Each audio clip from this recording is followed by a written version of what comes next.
Umaasa ang Department of Education na mapaglalaanan ng pondo ang security measures sa mga paaralan kasunod ng school shooting sa Tacloban. Para din sa grupo ng mga guro, hindi lang parusa ang dapat pag-usapan. Ang detalye sa agenda report ni Jill Sebandal. Are we like the US now?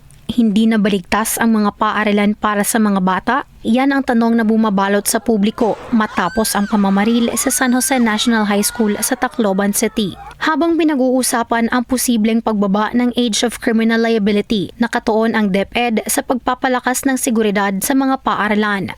Ang basic na tanong is bakit nakapasok yung baril doon sa school? So, based doon sa report ng school principal, may problema ng konti yung fencing ng school. So mababa at pwedeng tawirin lang ng bata. But of course, ang tanong diyan, kaya bang pondohan ng DepEd yung pagbibili ng mga security gadgets like yung metal detectors, yung body scanners at iba pa.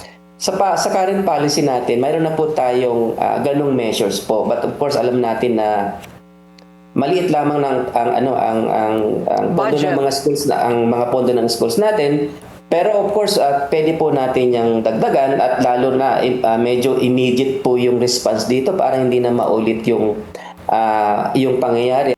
Para sa Alliance of Concerned Teachers, hindi dapat parusa agad ang sentro ng usapan. Mas mahalaga raw na unawain ang mga ugat ng karahasan at tiyaking may sapat na suporta at rehabilitasyon para sa mga kabataan. Actually, yung Juvenile Justice Act, dapat aralin din natin kasi sinasabi na wala ngang parusa pero meron naman yung 15 to 18 years old mapaparusahan. Ang kailangan lang in full implementation nito, hindi pa natin nalulubos tingin natin kasi even yung support dun sa mga sa mga kabataan natin na kailangan ng rehabilitation, wala naman tayong sapat na facility din, no? Kaya tingin ko higit pa doon sa kagyat na punitive yung pagtingin natin, mas lalo't higit tignan natin kailangan din ng tulong ng kabataan natin.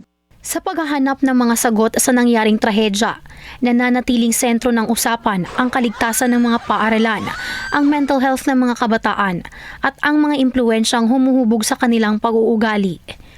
Para sa agenda, Jill Sebandal, Bernard News Channel.